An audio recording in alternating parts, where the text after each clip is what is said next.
నమస్తే అండి, నేను మీ అపర్ణ. ఈరోజు వీడియో బీరకాయ కూర ఎలా ప్రిపేర్ చేసుకోవాలో చూద్దాము. ప్రాసెస్: నేనైతే 2 బీరకాయలు, 2 కరివేపాకు రెమ్మలు, ఒక పచ్చిమిర్చి, ముందుగా నానబెట్టుకున్న పచ్చిపప్పుని తీసుకున్నాను. బీరకాయ మన హెల్త్కి చాలా మంచిది, ఎందుకంటే పీచు పదార్థం ఉంటుంది కాబట్టి చాలా మంచిది.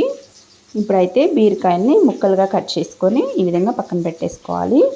ఆ తర్వాత ప్యాన్ పెట్టుకొని స్టవ్ మీద హీట్ అయిన తర్వాత ఆయిల్ వేసుకొని తిరుగుమాత గింజలు వేసుకోవాలి. లైట్గా ఫ్రై అయిన తర్వాత కరివేపాకును కూడా వేసుకొని అవి కూడా ఫ్రై చేసుకోవాలి. ఇప్పుడు పచ్చిమిర్చిని కూడా వేసుకొని అవి కూడా ఫ్రై చేసుకోవాలి. ఫ్రై అయిపోయిన తర్వాత ఆనియన్స్ని కూడా వేసుకొని అవి కూడా బాగా ఫ్రై చేసుకోవాలి.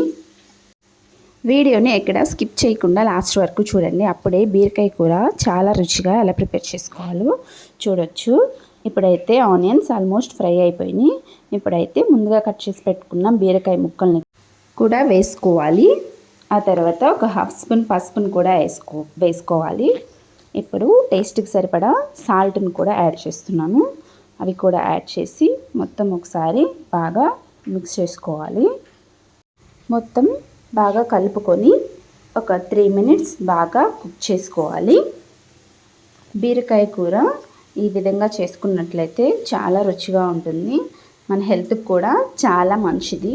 ఇప్పుడైతే ముందుగా నానబెట్టుకున్నాం కదా పచ్చిపప్పు, అవి కూడా వేసి మళ్ళీ ఒకసారి మొత్తం కలుపుకోవాలి.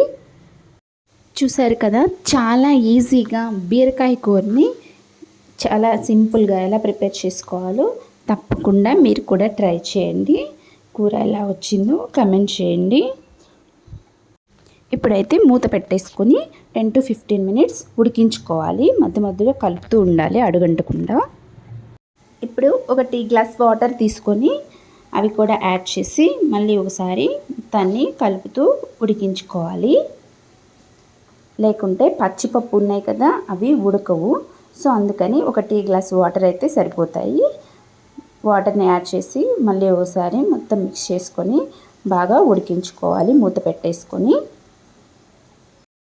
బీరకాయలో నీటి శాతం ఎక్కువ కాబట్టి మన హెల్త్కి మంచిది, అండ్ ఫైబర్ కంటెంట్ కూడా చాలా ఎక్కువ ఉంటుంది బీరకాయలో. విటమిన్ ఏ కూడా ఉంటుంది, సి కూడా ఉంటుంది కాబట్టి మన హెల్త్కి చాలా మంచిది. ట్వైస్ ఏ డే అయినా సరే తప్పకుండా మన భోజనాల్లో ఉండేటట్టు చూసుకోవాలి. ఇప్పుడైతే బీరకాయ కూర ఉడికిపోయింది. కారం కూడా వేసుకొని మళ్ళీ ఒకసారి మొత్తాన్ని ఈ విధంగా కలుపుకోవాలి.